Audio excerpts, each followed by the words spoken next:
Oi, gente! Meu nome é Dagny Mas e esse aqui é o Sonhar Literário.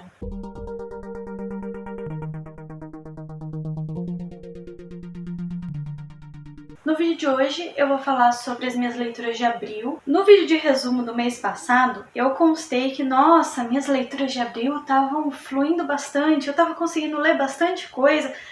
Pois é, eu depois fiquei presa, não exatamente numa ressaca literária, mas é porque eu peguei alguns livros um pouco mais complicados mesmo por causa da linguagem, eu vou explicar sobre isso. Então, acabou que no mês de abril eu consegui finalizar 6 leituras, foram 6 livros físicos dessa vez. E aí eu comecei a ler um e-book que eu não terminei e tem mais um outro livro físico também que eu comecei e não terminei. E eu vou falando neles na sequência de acordo com o quanto eu fui lendo. Logo no começo do mês eu li O Robô, do Isaac Asimov. Esse livro aqui foi 5 estrelas, favoritado. Assim, esse livro ele é essencial para nossa era, ele é um livro revolucionário. Ele mudou muitos paradigmas da ficção científica, especificamente da ficção científica que envolve robôs, porque ele apresenta aqui o que o autor chama de as 3 leis da robótica. A minha expectativa quando eu fui ler o livro é que se tratasse de uma distopia e que fosse alguma coisa assim, tipo, nossa, os robôs vão destruir o mundo, vão se voltar contra a gente, vai ter uma super guerra, algo assim. E não é o que acontece. Na verdade, bem no final do livro, depois tem meio que uma entrevista com o autor, assim, ele vai comentando algumas coisas sobre a carreira dele, sobre como foi escrever esses contos, por que ele começou a escrever e tal. E ele escreveu esse livro, na verdade é um compilado, são 9 contos que acontecem aqui numa certa ordem cronológica, que não é necessariamente a ordem de lançamento. O Isaac Asimov começou publicando esses contos em algumas revistas de ficção científica e depois de alguns anos que ele foi editar o livro para juntar todos eles nesse formato. E aí o que amarra essas histórias é que logo no começo a gente está tendo uma cientista que ela é a top das tops das roboticistas, que é a doutora Susan Calvin. Ela era psicóloga de robôs. Essa empresa que ela trabalhou, que é US Robots and Mechanical Man, já existia antes dela entrar na empresa, mas a empresa realmente deslanchou a partir do momento em que ela foi contratada, e aí a gente vai acompanhando a carreira dela, está sendo entrevistada ali para uma reportagem comemorativa, e aí ela vai contando algumas histórias dela e algumas histórias que foram importantes para a ciência ali dos robôs, mas que não necessariamente era ela a protagonista. Então nesses contos a gente tem os dela e os de uma outra equipe, que é uma equipe de testagem de robôs que eles vão a campo para fazer esses testes. Aqui no livro, logo no comecinho, a gente tem um conto que se passa na Terra, que vai mostrar ali a relação de uma criança com o seu robô de companhia. Eu achei que Clara e o Sol, do Kazuo Ishiguro, que eu li ano passado, eu acho, parece muito inspirado nesse conto. Eu acho que é Hobby o nome do conto. É, Hobby. Parece muito inspirado nesse conto do Hobby. E aí depois os robôs foram proibidos na Terra e aí eles passaram a ser utilizados só no espaço. Então aqui a corrida espacial já deslanchou e os humanos estão começando a colonizar alguns lugares e eles começam a mandar os robôs para fazerem alguns tipos de serviços, como por exemplo mineração em Mercúrio,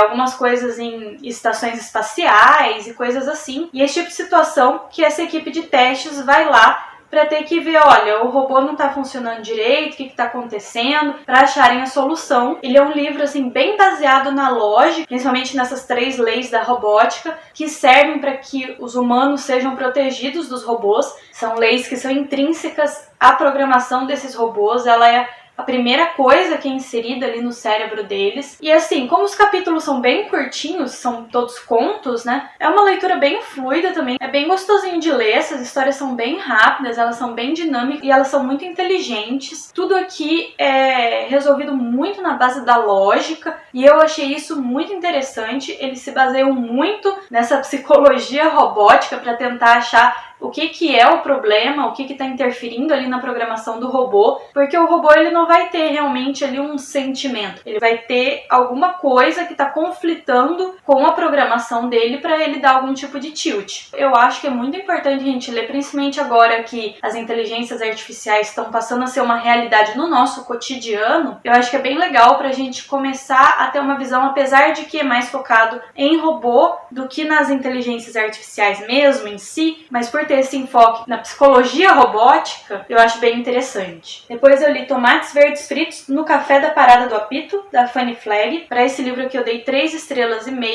e ela foi uma leitura junto com os apoiadores do Catarse do GF. Nessa história aqui a gente vai ter 2 linhas do tempo, então a gente vai ter uma história que se passa no presente, em que a gente vai seguir ali a Evelyn, que é uma senhora ali de meia idade, casada, que tem um casamento meio bosta, e ela vai para essa casa de repouso para poder visitar a sogra junto com o marido dela. Só que a sogra dela é uma chata que não gosta de nada, só critica. E aí o marido dela vai lá pra visitar e ficam os dois vendo TV. E aí a Evelyn, pra não ficar se irritando e não ficar sendo julgada o tempo inteiro, ela sai ali do quarto da sogra e ela vai pra, tipo, uma salinha comum ali, uma salinha de visitas. E ela tá ali de boa comendo os docinhos dela, que ela é viciada em comer doce, quando ela vai conhecer a senhora Threadgood, que chega pra ela, assim, bem estilo velha fofoqueira, senta e começa a falar, deixa a Evelyn até meio perdida, assim, tipo, meu Deus, o que tá acontecendo? Eu tava comendo meu doce. E a senhora Threadgood, a gente vê que ela se sente muito solitária, apesar dela não admitir, não falar nada sobre isso, mas ela tem uma nostalgia muito grande em relação ao passado, principalmente ali em relação à juventude dela, nessa cidadezinha que ela morava, que é a Parada do Apito. Na verdade, tá mais pra uma vila do que pra uma cidade. E aí ela vai contar ali sobre o passado dela pra Evelyn, e com base nisso elas vão desenvolvendo ali uma amizade, que a Evelyn vai passar a levar lanchinhos pra senhora Threadgood, vai começar a buscar ela pra desabafos também, pra conselhos, e a gente vê que a vida da Evelyn vai mudando muito também, porque uma coisa que a Evelyn queria muito era a sensação de pertencimento que a senhora Threadgood tem em relação às próprias histórias que ela vai contando. E aí, a outra linha do tempo, a gente vai acompanhar a Id e a Ruth, que são um casal que são as donas desse café da Parada do Apito, e a Id, ela era cunhada da senhora Threadgood, que aí nessa época ainda não era casada, né? Então ela era chamada de Nini, que era o apelido dela ali, e ela vai contar como que ela foi parar no meio dessa família. Fica às vezes um pouquinho confuso, porque os Threadgood são uma família imensa. Eu senti muita falta de, bem no começo do livro, ter ali uma árvore genealógica para poder entender um pouquinho melhor quem que é irmão mais velho, quem que é o irmão mais novo, quem que casou com quem, o que que acontece. Mas aí a gente vai seguindo ali a Id, que a Nini admirava muito. A Id era uma mulher, assim, bem diferentona para sua época. Ela era, assim, vamos dizer, um estilo meio caminhoneira, assim. Ela um belo dia decidiu, quando criança ainda, que ela nunca mais usava vestido, então ela vivia ou com calça ou com aqueles macacões dos irmãos. E, assim, é uma vilazinha que se chama Parada do Apito porque é justamente uma vila ferroviária. Mais ou menos aqui, a minha cidade passou por esse tipo de processo de urbanização, que é a ferroviária passa por ali, e aí como os ferroviários mesmo têm que fazer alguns pontos de parada, eles começam a construir ali uma vila com as famílias e tudo. Isso daí vai crescendo um pouco o comércio. Ali perto tem uma vila que é o que cresce um pouco mais, fica um pouco maior, que vai ser a Vila dos Negros, porque nessa época tá tendo ali a segregação racial ainda nos Estados Unidos. É a época ali daqueles monte de K que usa aquela touquinha branca pontiaguda. Inclusive, a gente vê a Id confrontando algumas dessas pessoas também. A Id, ela vai conhecer essa menina chamada Ruth, por quem ela vai se apaixonar e com quem ela vai abrir esse café na Parada do Apito, que é onde todo mundo ali para conversar e para comer, que serve umas comidas maravilhosas, que na verdade não são elas que cozinham, era a cozinheira da casa delas ali que vai para trabalhar lá. E nesse café, a Id vai acolher absolutamente todo mundo. Ela não vai fazer distinção entre pessoas brancas e pessoas negras, e ela também não vai fazer distinção entre pessoas que podem ou não podem pagar. A maior parte desta parte do passado se passa ali mais ou menos nos anos 40, 50. Então, tem muitas pessoas que ainda estão sofrendo as consequências da Grande Depressão, que é ali seguida da crise de 29 nos Estados Unidos, que muita gente quebrou, quem tinha dinheiro perdeu dinheiro, quem não tinha dinheiro ficou mais sem dinheiro ainda. Então é uma época em que tem muitos moradores de rua, em que muitas pessoas vivem até nos próprios trens. E aí, Id e a Ruth, elas vão receber essas pessoas que não têm lugar para morar e vão alimentar essas pessoas, vão dar alguns serviços para essas pessoas fazerem em troca da comida. É bem legal ver quão inclusivas elas são com todo mundo e também é bem legal ver como as pessoas ali na vilazinha, ninguém nem questiona o relacionamento delas. Eu achei que esse fosse ser um problema abordado no livro, mas não é. O livro, junto com essas partes do passado, tem umas partes também que são excertos de jornal. E o jornal da Parada do Apito, logo no primeiro, quando fala da abertura ali do café, que menciona o casal Id e Ruth, eu achei que esse jornal ia ficar criticando muito elas, mas não, a Dot Wins, que é a mulher que escreve o jornal, é uma fofa, ela é super engraçada, o máximo que ela faz é ficar pegando no pé do marido dela e zoando o marido dela no jornal. Aqui o que o livro vai abordar é sobre essa sensação de pertencimento da família. A parte mais pesada vai ser realmente sobre racismo, que é a coisa mais discutida aqui. Foi uma leitura que eu gostei, os capítulos são bem curtinhos, são bem rapidinhos, tem vários interlúdios, só que mais ou menos entre os 60% e os 80%, mais ou menos, tem um trechinho aqui que eu acho que perdeu um pouco o ritmo, aí já começou a ficar um pouquinho mais arrastado, já comecei a perder um pouquinho o interesse, e aí lá pelos 80% retoma o ritmo, porque o foco vai mudar ali da vida cotidiana para debater essas coisas ali que estavam acontecendo, que são um pouco mais misteriosas. É um livro que eu achei bem bonitinho também, assim. Uma coisa também que eu senti falta no livro foi um enfoque um pouco maior no romance entre a Id e a Ruth, porque mais por causa da sinopse mesmo, porque quando fala que o café aqui é inaugurado pelo singular casal formado pela Ruth, doce, reservada e Id, ousada e libertária, dá a impressão de que vai focar muito mais ali no romance, porque você vê muito mais ali o relacionamento delas em público. A gente não sabe muito bem como é elas enquanto namoradinhas, enquanto esposas e etc. A gente fica sabendo mais quando dá alguma treta, que aí a cidade inteira fica sabendo que é todo mundo bando de fofoqueiro. Depois eu li A Pediatra, da Andrea Del Fuego. Eu dei 4,5 estrelas para esse livro. Esse aqui é um livro nacional, ele é bem curtinho. Eu gostei bastante. Esse livro é sobre uma mulher que ela é doida, assim, não tem outro jeito de especificar, assim, ela é completamente fora da casinha. A protagonista, Cecília, ela é médica, pediatra, neonatologista, ou seja, ela vai atender ali os bebês na hora do parto e vai fazer o acompanhamento de crianças até os 2 anos de idade. Só que ela não tem essa parte da empatia, do envolvimento sentimental com as crianças, na verdade, com basicamente ninguém mesmo, ela não tem esse envolvimento. Então, quando a criança chega mais ou menos ali pelos 2 anos, ela vê que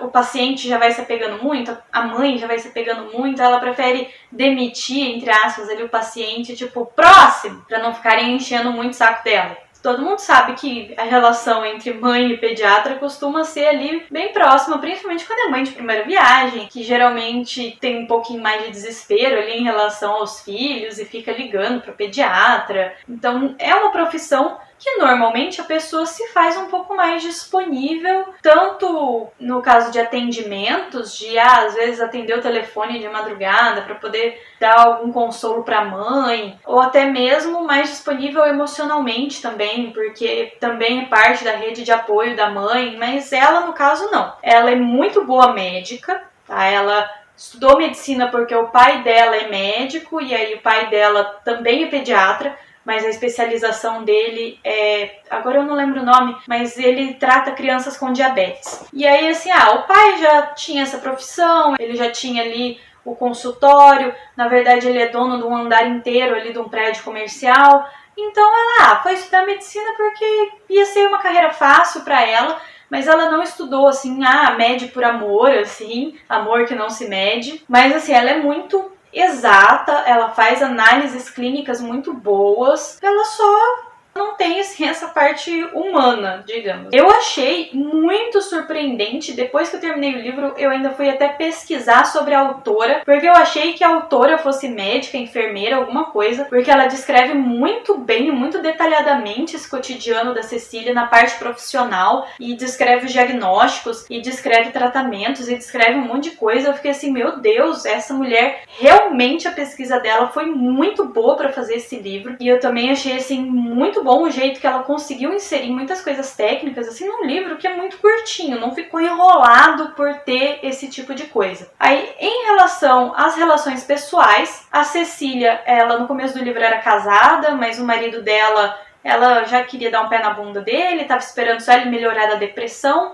E a hora que ele dá uma melhoradinha, ela já se separa, ela passa a morar com a empregada, né? Ela convida a empregada para morar no quartinho ali, e ela acaba fazendo uma certa amizade com essa empregada, mas a gente vê ali que ela não tem outras pessoas próximas na vida dela. Ela até vai numa festinha ali de uma colega médica também, conhece um boy lá, e aí ela começa um relacionamento com esse boy, que na verdade o cara é casado, e ela acha isso até bom, porque assim o cara não vai querer essa proximidade emocional que ela não tá a fim de dar, então ela pode ter mais só a parte física ali do relacionamento, e depois, ó, tchau meu querido, beijo, volta pra sua esposa, não quero dor de cabeça. Só que esse cara que ela começa a ter esse relacionamento, que ela vai se tornar amante, a esposa dele tá grávida, e ela vai acabar participando do parto ali do filho desse cara, e ela vai acabar tendo empatia pela primeira vez na vida por uma criança, que é justamente o filho do amante. E aí as coisas vão começando a ficar bem enroladas ali. E junto com isso também ela também tem que lidar que tem um novo neonatologista que chegou ali para fazer concorrência com ela, que é um cara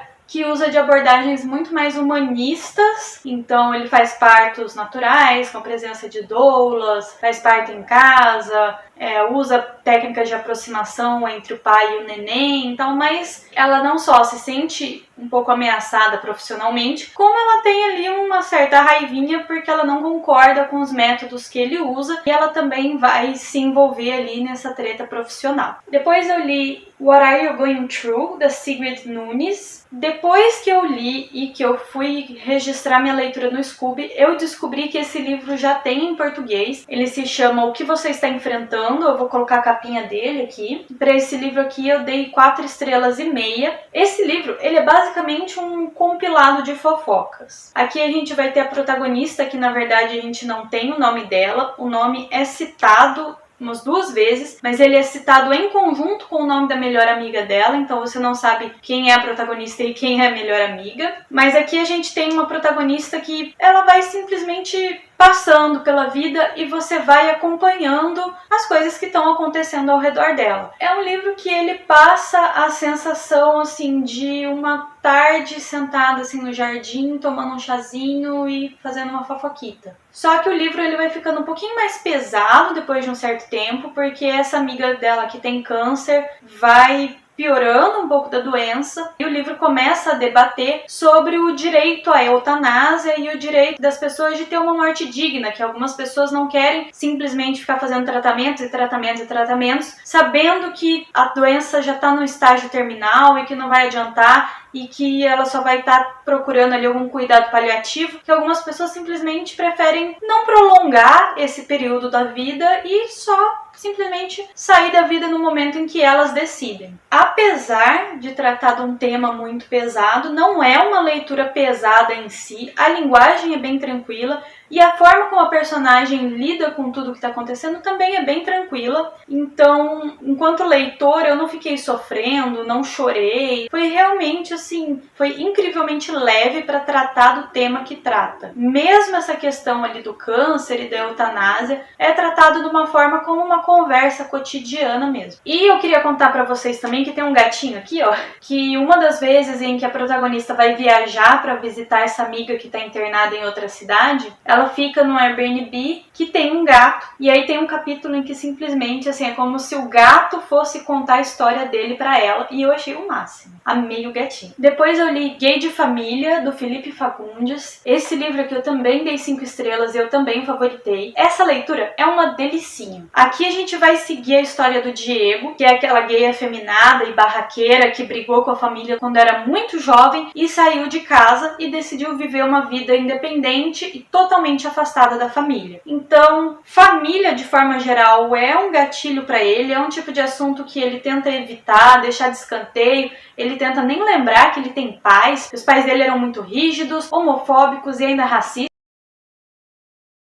E a única pessoa da família com quem ele tem um certo contato, assim, é o irmão mais velho, o Diogo, que na verdade só aparece para falar com ele quando quer pedir um favor. E é isso que a gente tem bem no comecinho da história. O Diego, ele tá se preparando ali para passar um fim de semana viajando com as amigas. E o Diogo aparece desesperado na porta dele. Irmão, pelo amor de Deus, você precisa me ajudar, você precisa me ajudar. Ai, o que aconteceu? Então, eu e minha esposa, a gente comprou um retiro para casais, pra gente passar o fim de semana, só que a gente não tem com quem deixar os filhos, porque deu um problema lá com a babá, tudo. E aí, assim, o Diego não conhecia o sobrinho. Ele não só se manteve afastado da família, como a família afastou ele também. Logo que a primeira sobrinha nasceu, ele tentou manter ali um certo contato, viu que não estava sendo bem recebido e largou a mão. E aí o Diego acaba que, não quer, mas tá, ele acaba sendo vencido e acaba aceitando cuidar do que ele chama de os Dioguinhos. Eu acho muito engraçado, porque ele nomeia as crianças como Diogo 1, Diogo 2 e Diogo 3. Essas crianças, a Diogo 1, que é a Esther, ela é uma menina negra, ela já tem ali pelos seus 9, 10 anos, ela é meio gordinha e ela é bem tímida, ela é muito inteligente, mas ela é bem retraída, porque dá pra ver assim que a família era bem rígida com ela por ser a primeira filha, por ser gordinha e tal. O Diogo 2, que é o Miguel, é uma peste, também é um menino negro, ele tem tipo assim, acho que pelos seus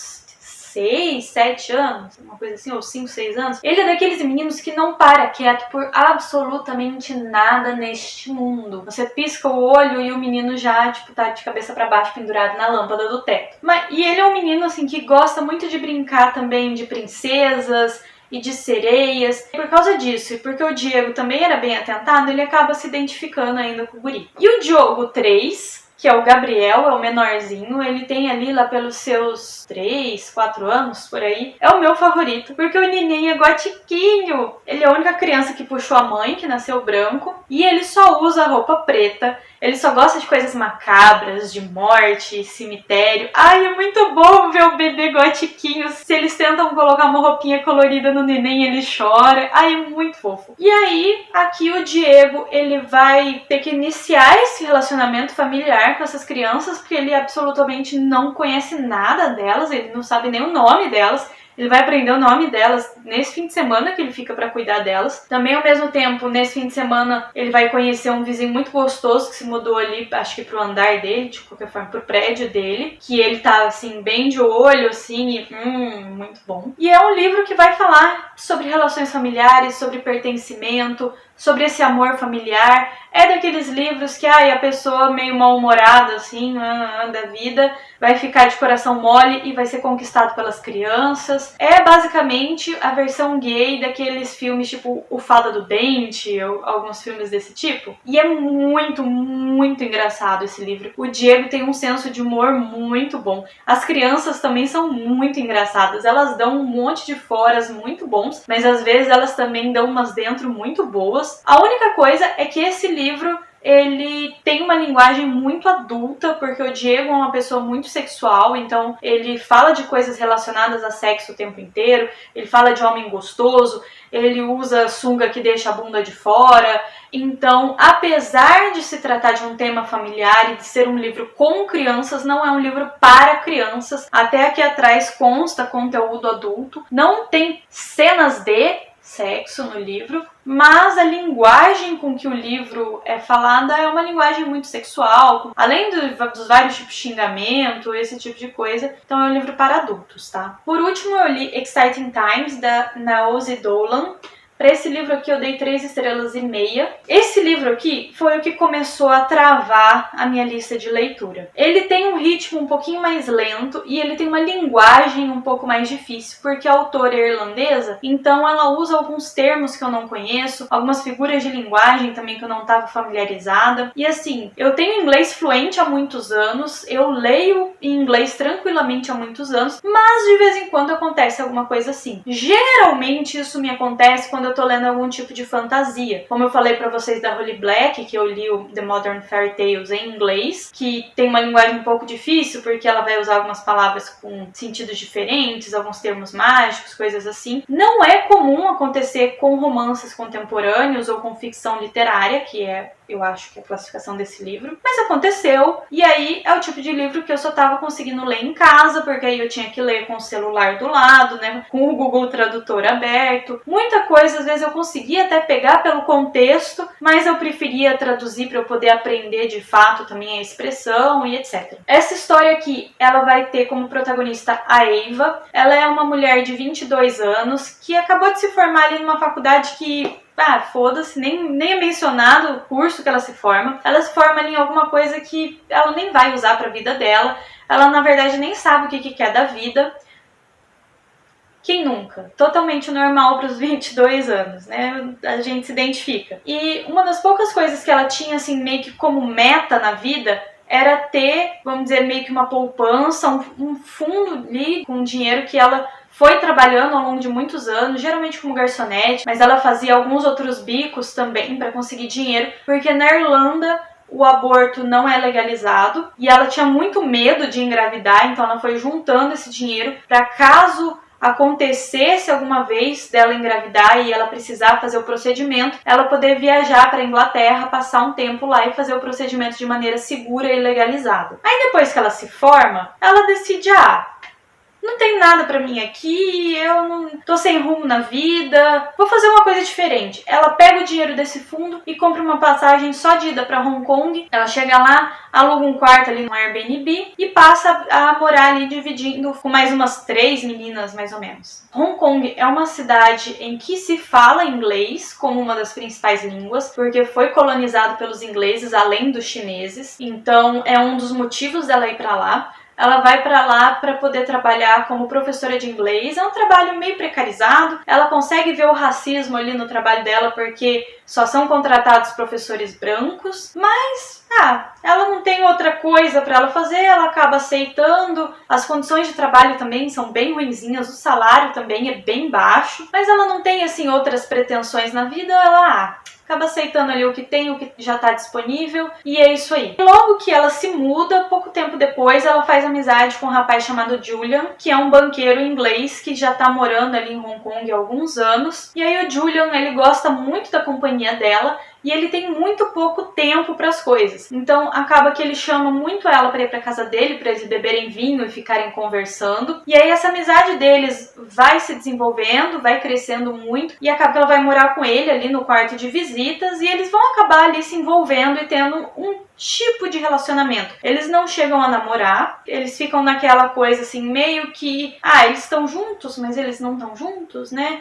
É o que eu aprendi na internet, que a geração Z chama de situationship. Eles estão ali, né, nessa coisa ali, nesse relacionamento deles ali, que não é exatamente um relacionamento aberto, porque eles nunca conversaram sobre isso, nunca estabeleceram nenhum tipo de regra, eles não são realmente assumidos, mas eles saem juntos também, de vez em quando vão para algum restaurante, alguma coisa assim. Ele de vez em quando leva ela para as festas ali com os amigos dele. Ele gosta de comprar muitos presentes para ela, e ela gosta de ser mimada e de receber presentes. Então ela fica ali com ele basicamente sendo um sugar daddy, apesar dele não ser tão mais velho. Ela tem 22, ele tem 28. Só que os dois são muito distantes emocionalmente. De forma geral, assim mesmo, ela é uma pessoa que se mantém muito distante dos outros por causa de alguns traumas da adolescência. Ele também não superou ainda o término do último relacionamento, então ele também não tá muito afim de se envolver tão a fundo. Então, pros dois, a situação que eles estão ali tá ótima.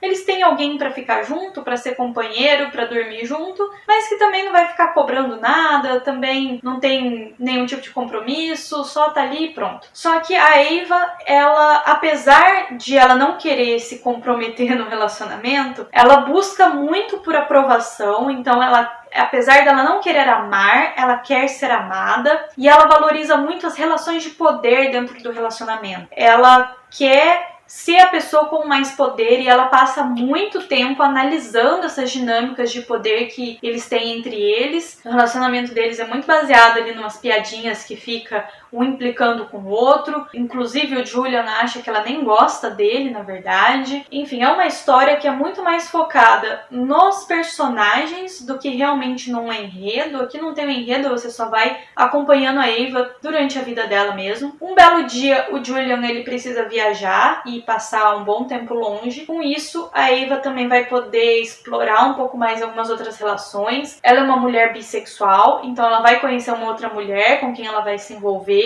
e ela vai começar a comparar esses dois relacionamentos, como ela se sente em relação aos dois, e com isso ela vai começar a aprender muito sobre ela. É um livro que fala muito também sobre relações de classe, sobre política, sobre colonialismo e sobre relações de poder, principalmente dentro dos relacionamentos. A Ava, ela costuma debater muito esse tipo de coisa junto com o Julian também, porque ele é rico, ela é pobre, ele é inglês e ela é irlandesa, e a Irlanda foi colonizada pela Inglaterra. Ele é de direita, ela é de esquerda, então é um livro que é muito comparado com os livros da Sally Rooney, mas ele não tem esse fluxo de consciência que a Sally tem, então você acaba também não se envolvendo tanto emocionalmente com os personagens, até por eles terem esse distanciamento entre eles mesmos e um certo distanciamento em relação a si próprio. Então, é esses motivos que eu acabei tirando algumas estrelas. Você não se envolve tanto com os personagens e o ritmo que foi um pouquinho lento, mas eu gostei do livro de forma geral. E aí as leituras que ainda estão em aberto são Dark Tales, da Shirley Jackson, que eu tô lendo o e-book em inglês. São vários contos com uma temática um pouco dark e eu vou falar sobre eles, eu espero que no próximo vídeo de resumo. E o outro que eu tô lendo, que eu já passei da metade, é Quando Deixamos de Entender o Mundo, pelo Benjamin Labatut, que é uma ficção histórica, porque o autor pega muita coisa da história, mas dá uma romantizada em volta para poder dar essa novelização. Então, é isso, foram essas as minhas leituras de abril. Eu espero que vocês tenham gostado. Se vocês gostaram do vídeo, não se esqueçam de deixar o like, se inscreverem no canal e ativarem o sininho para receberem notificações a próxima vez que postar vídeo. E também não se esqueçam que eu tenho meu link da Amazon aqui na descrição, que se vocês comprarem alguma coisa por ele, seja os livros que eu recomendo, ou seja, na verdade, qualquer outra coisa, eu ganho uma pequena comissão e vocês não pagam nada mais por isso. E por hoje é só, até a próxima, obrigada pela atenção e tchau, tchau!